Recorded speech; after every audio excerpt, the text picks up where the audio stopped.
दोस्तों, क्या आपको पता है कि महाभारत के अनुसार जब श्री कृष्ण ने कंस का वध किया तब जरासंध ने भगवान कृष्ण और यादवंशियों का नामो निशान मिटाने की ठान ली और मौका मिलते ही वो बार बार मथुरा और वहाँ के लोगों पर लगातार आक्रमण करता रहा।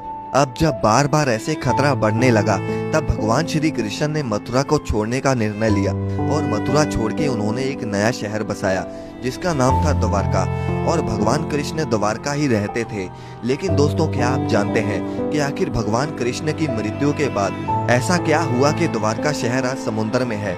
दोस्तों, जानने के लिए वीडियो के लास्ट तक बने रहिए और इस चैनल पर अगर आप नए हैं तो इसे सब्सक्राइब करके बेल आइकन को दबाना ना भूलें। तो चलिए वीडियो को शुरू करते हैं। दोस्तों, भगवान कृष्ण 36 सालों से द्वारका में रह रहे थे, लेकिन अचानक भगवान कृष्ण के बाद द्वारका शहर समुद्र में समा गया। दोस्तों, पुराने ग्रंथों की माने तो इस शहर के डूबने के पीछे दो मेन रीजन बताए गए हैं, जिसमें से पहला कारण ये बताया गया था कि भगवान कृष्ण ने महाभारत युद्ध में कौरवों पर जीत प्राप्त करी थी और दूसरी तरफ कौरवों की माता गंधारी के 100 पुत्र उस लड़ाई में मारे गए थे और इसी वजह से उन्होंने भगवान श्री कृष्ण को श्राप दिया कि जिस प्रकार कौरवों का नाश हुआ ठीक उसी तरह यादवंश का भी नाश होगा। और उन्होंने कहा कि तुम्हारी ये द्वारका नगरी भी तुम्हारे सामने ही डूब जाएगी। अब अगर दूसरे कारण की बात करें तो एक बार कुछ ऋषि मुनि भ्रमण करने के लिए द्वारका शहर आए और भगवान कृष्ण के पुत्र ने अपने साथियों के साथ मिलकर ऋषियों के साथ मजाक करने की योजना बनाई। भगवान कृष्ण के बेटे ने स्त्री का रूप धारण करके ऋषियों से ये पूछा कि मेरे गर्भ से क्या उत्पन्न होगा। अब इसके बाद जब ऋषियों ने देखा कि ये हमारा अपमान कर रहे हैं तो उन्होंने गुस्से में आकर बोल दिया कि ये पुत्र एक लोहे का मूसल उत्पन्न करेगा और भगवान कृष्ण और बलराम को छोड़कर बाकी सब लोगों पर उस मूसल का प्रभाव होगा। अब इसके बाद भगवान कृष्ण के पुत्र ने सच में लोहे का मूसल उत्पन्न किया और जब ये बात राजा उग्रासन को पता चली तो उन्होंने वो मूसल तुरंत समुद्र में फेंकवा दिया। और इसके बाद द्वारका में अशुभ घटनाएं घटनी शुरू हो गई, जैसे कि कभी तेज आंधी शुरू हो जाए और कभी तेज तूफान। चूहों की गिनती इतनी बढ़ गई कि रास्तों पर भी लोगों से ज्यादा चूहे दिखने शुरू हो गए और सोते हुए लोगों के बाल और नाखून वो चूहे कुतरने लग गए। बकरे गीदड़ों की आवाज निकालने लगे। सिर्फ इतना ही नहीं, गाय के पेट से गधे और नेवले के गर्भ से चूहे पैदा होने शुरू हो गए।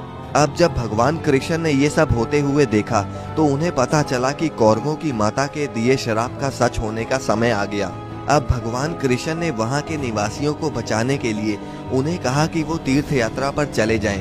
अब दोस्तों, सभी समुद्र किनारे जाकर आवास करने लग गए और एक दिन ऐसा हुआ कि वहाँ पर किसी कारण लड़ाई हो गई और उस लड़ाई में भगवान कृष्ण के सारे पुत्र मारे गए। अब अपने पुत्रों की मृत्यु से भगवान कृष्ण को बहुत गुस्सा आया और उन्होंने एक मुट्ठी घास उखाड़ ली और जैसे ही घास आती वो लोहे की मूसल बन जाती।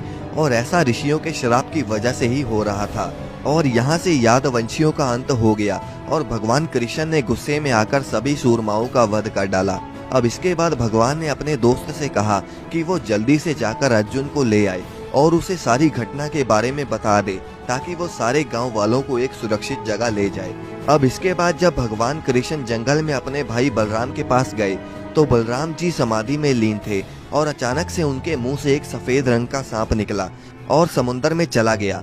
वो कोई साधारण सांप नहीं था क्योंकि उसके बहुत सारे सर थे। अब कुछ देर बाद बलराम ने अपने शरीर को त्याग दिया। अब भगवान कृष्ण जंगल में कौरवों की मां के श्राप के बारे में चिंतन करने लगे और तभी वहां पर एक शिकारी आ पहुंचा और उसे दूर से ऐसा लगा कि वहां कोई हिरन है और उसने बाण चला दिया। लेकिन जब वो आगे बढ़ा तो देखा कि वहां तो भगवान कृष्ण थे। अब भगवान कृष्ण तो इसके बाद नहीं रहे और दूसरी तरफ जब अर्जुन द्वारका पहुंचे तब भगवान कृष्ण के पिता ने अर्जुन को बताया कि अब ये शहर डूबने वाला है। अब इसके बाद अर्जुन वहां से सभी निवासियों को मंत्रियों की मदद से इंद्रप्रस्थ की सुरक्षित जगह ले गए। लेकिन उनके वहां से जाने से पहले भगवान कृष्ण के पिता ने प्राण त्याग दिए और अगले ही दिन सोने से सजी द्वारका नगरी समुद्र में डूब गई। दोस्तों, द हिंदू की एक रिपोर्ट के मुताबिक समुद्र में द्वारका शहर के पुराने सबूत मिले थे, जिसमें कुछ तांबे के सिक्के भी मौजूद थे और उसके बाद ये पूरा का पूरा नगर ही खोज लिया गया। तो दोस्तों, ये थी आज की वीडियो। आप अपने विचार हमें कमेंट में पूछ सकते हो और इस वीडियो को लाइक करके चैनल को सब्सक्राइब करना ना भूलें।